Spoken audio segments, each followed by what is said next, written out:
Hello बच्चों, last video में हमने आपको बताया था कि सेशन ट्रायल की क्या क्या स्टेजेस हैं। आज हम आपको बताएंगे कि मजिस्ट्रेट ट्रायल किस किस स्टेजेस से होकर गुजरता है।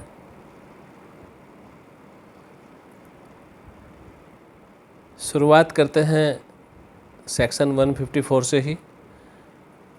किसी भी कोग्निजेबल ऑफेंस की एक रिपोर्ट दर्ज होती है।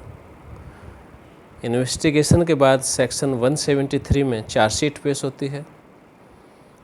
उस चार्जशीट पर मजिस्ट्रेट सेक्शन 190 में कोग्निजेंस लेता है। कोग्निजेंस लेने के बाद सेक्शन 204 में या तो मुलजिम को समन करता है या मुलजिम उसके सामने पेश होता है, लाया जाता है। और जब मुलजिम उसके सामने पेश होता है, लाया जाता है, लाया कहाँ से जाता है? अगर वो जेल में है तो जेल से पेश होता है, और अगर बेल पर है तो वो अपीयर होता है डेट वाले दिन। उसके बाद फिर ट्रायल स्टार्ट हो जाता है सेक्शन 238 से। इसको हम दो भागों में डिवाइड कर सकते हैं। पहला पुलिस रिपोर्ट पर और सेकंड अदरवाइज जैसे कि कंप्लेंट पर। और फिर ये दोनों स्ट्रीम एक साथ मिल जाती है 248 में एक्विटल और कन्विक्शन के लिए। पुलिस रिपोर्ट पर जब ट्रायल प्रारंभ करता है मजिस्ट्रेट, तब सबसे पहले वो ये असर्टेन करता है कि मुलजिमों को पुलिस रिपोर्ट की सब कॉपीज़ मिल चुकी हैं। देखो, सेक्शन 207 में ये प्रोविज़न है कि जो चार्जशीट के जो डॉक्यूमेंट्स हैं उन सब की कॉपीज़ मजिस्ट्रेट को उसको मुलजिम को दी जाएगी। क्यों? ताकि मुलजिम जान सके कि उसके खिलाफ़ क्या एविडेंस कलेक्ट की है आईओ ने। क्या क्या होता है इन डॉक्यूमेंट्स में? Number 1 copy of FIR, number 2 copy of statement written by IO, number 3 statement recorded by magistrate under section 164 and another documents as नक्शा नजरी, जहाँ पर घटना हुई है वहाँ का नक्शा बनाया है, as postmortem report, inquest report, FSL report. ये सभी डॉक्यूमेंट चार्जशीट का पार्ट होते हैं, इसलिए इन सब की कॉपीज़ मुलजिम को दी जाती है। तो सबसे पहला जो सेक्शन है 238, वो ये प्रोवाइड करता है कि मजिस्ट्रेट ये असर्टेन करेंगे कि मुलजिमों को सेक्शन 207 के तहत दी जाने वाली कॉपीज़ मिल चुकी हैं। और अगर ये ऐसा असर्टेन कर लेते हैं, उसके बाद सेक्शन 239 आता है। 239 ये कहता है कि अगर रिकॉर्ड देखने के बाद, यानी कि upon perusal of record, second upon hearing of prosecution and accused, magistrate finds that no case is made out, then accused may be discharged.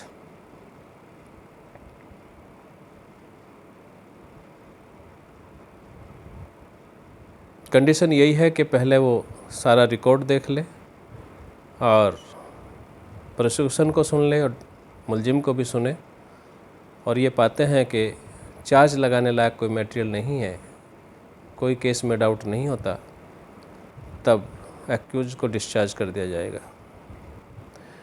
अगर एक्यूज डिस्चार्ज नहीं होता, तब सेक्शन 340 के अनुसार मुलजिम के खिलाफ चार्ज बनाया जाएगा।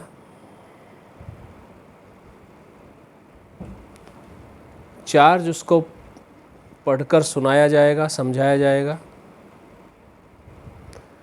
चार्ज इस तरह से बनता है कि मजिस्ट्रेट अपना नाम लिखते हैं, कोर्ट का नाम लिखते हैं, फिर मुलजिम का नाम लिखते हैं और बताते हैं कि आपने किस डेट को किस समय पर कौन सा ऑफेंस किया है। और अगर मजिस्ट्रेट के चार्ज बनाने के बाद मुलजिम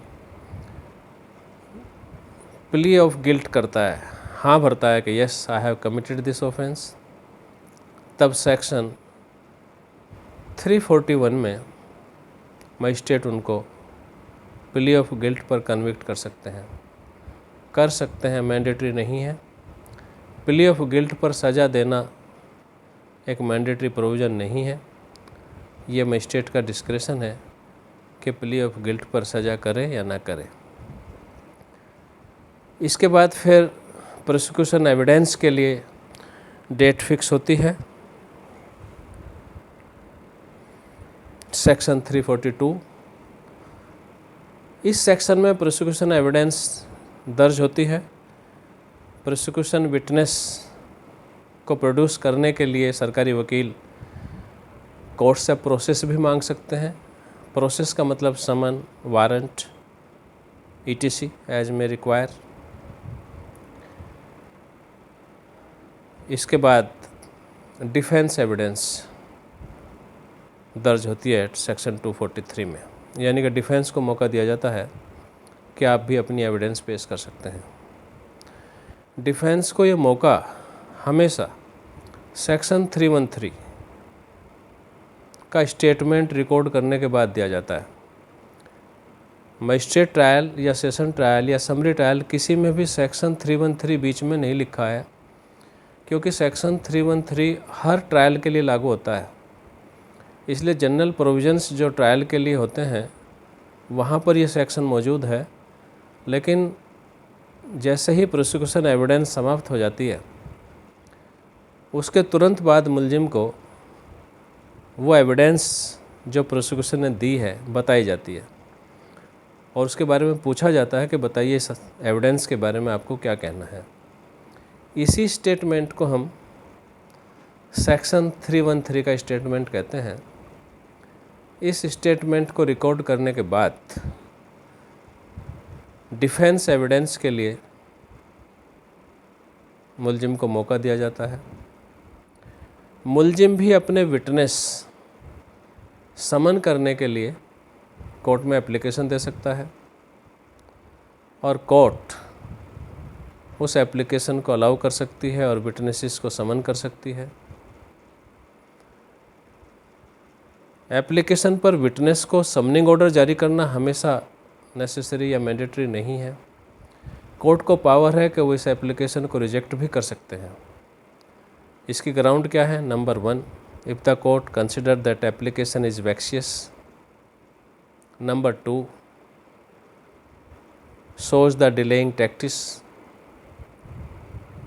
Number 3, intended to defeat the justice.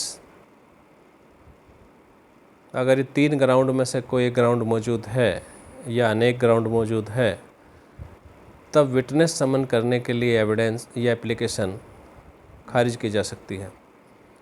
अक्सर ये होता है कि जैसे ही डिफेंस स्टेज आती है तब डिफेंस काउंसिल अनेक न्यूमरस विटनेसेस को समन करने की एप्लीकेशन दे देते हैं कोर्ट में। उनकी प्रोसेस कभी कभी जा पाती है, कभी नहीं जा पाती, तो बहुत डिले हो जाता है और वो कभी कभी निरर्थक विटनेस भी होते हैं। तो इस पावर का यूज करने के लिए बहुत केयरफुल होना चाहिए मजिस्ट्रेट को, और जो विटनेस ज़रूरी हो केवल उन्हीं को तलब करने का ऑर्डर करना चाहिए। इसके बाद पुलिस रिपोर्ट के मैटर्स यहाँ समाप्त हो जाते हैं।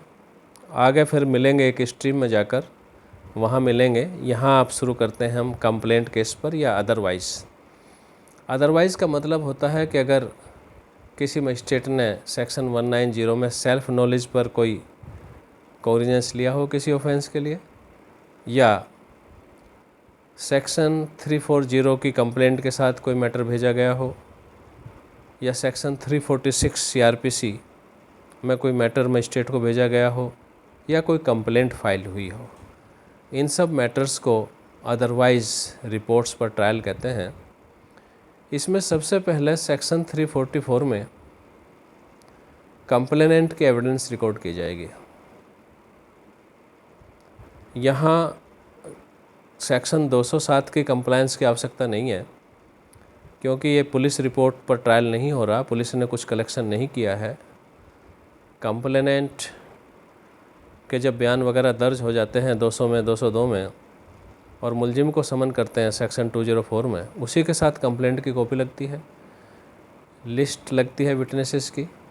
इसलिए यहाँ पर किसी और चीज़ को देखने की ज़रूरत नहीं है। फिर सेक्शन 244 में डायरेक्ट कंप्लेनेंट की एविडेंस लिखी जाती है। उसके बाद सेक्शन 245 की 2 स्टेजेस हैं। नंबर 1, अगर 244 की एविडेंस लिखने के बाद मजिस्ट्रेट ये समझते हैं कि चार्ज लगाने लायक कोई मामला नहीं बनता, तब मुलजिम को डिस्चार्ज कर दिया जाएगा। और अगर यह समझते हैं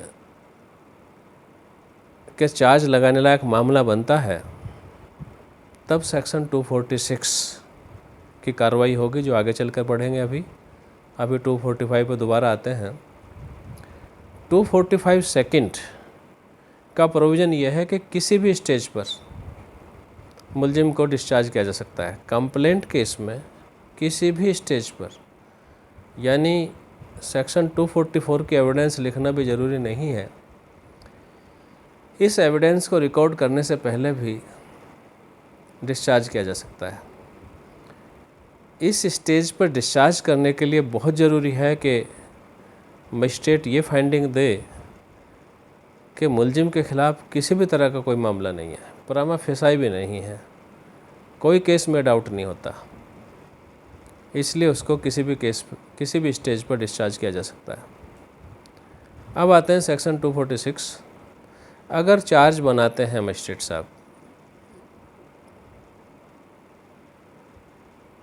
यानी सेक्शन 245 में डिस्चार्ज नहीं करते, तब 246 में चार्ज बनाएंगे। और चार्ज बनाने के बाद क्या क्या स्टेजेस होंगी? नंबर 1, अगर मुलजिम चार्ज बनाने के बाद प्लीड गिल्टी करता है, तब उसको प्लीड गिल्टी पर कन्विक्ट किया जा सकता है और पनिशमेंट दिया जा सकता है। और अगर नहीं करता, तब प्रोसिक्यूशन विटनेस अगर कोई पेश होने हो तो उनको पेश करने के लिए कहा जाएगा। और मुलजिम से ये भी कहा जाएगा कि जो एविडेंस सेक्शन 244 में रिकॉर्ड हुई है, उनमें से किस विटनेस को आप दोबारा तलब करना चाहते हैं। अगर डिफेंस यानी कि मुलजिम उन एविडेंस में से किसी को दोबारा बुलाना चाहता है जो 244 में रिकॉर्ड हो चुकी है, तब ऐसे विटनेस को दोबारा क्रॉस एग्जामिनेशन के लिए बुलाया जाएगा। इसके अलावा प्रोसिक्यूशन अगर कोई एडिशनल एविडेंस देना चाहता है जिनकी रिकॉर्डिंग सेक्शन 244 में नहीं हुई है, तब उनको पेश करने की अनुमति दी जाएगी। और ऐसे विटनेस को तलब भी कराया जा सकता है। कंप्लेंट भी तलब करा सकता है और मुलजिम भी तलब करा सकता है। इसके बाद दोनों स्ट्रीम एक साथ मिल जाएगी सेक्शन 248 में, जहाँ पर एक्विटल और कन्विक्शन दोनों का ऑर्डर पास होगा। अगर कोई केस में डाउट नहीं होता तब एक्विटल, में डाउट होता है तब कन्विक्शन करने के बाद फिर क्वांटम ऑफ पनिशमेंट पर सुना जाएगा। नेक्स्ट वीडियो में हम समरी प्रोसीजर के बारे में आपको बताएंगे।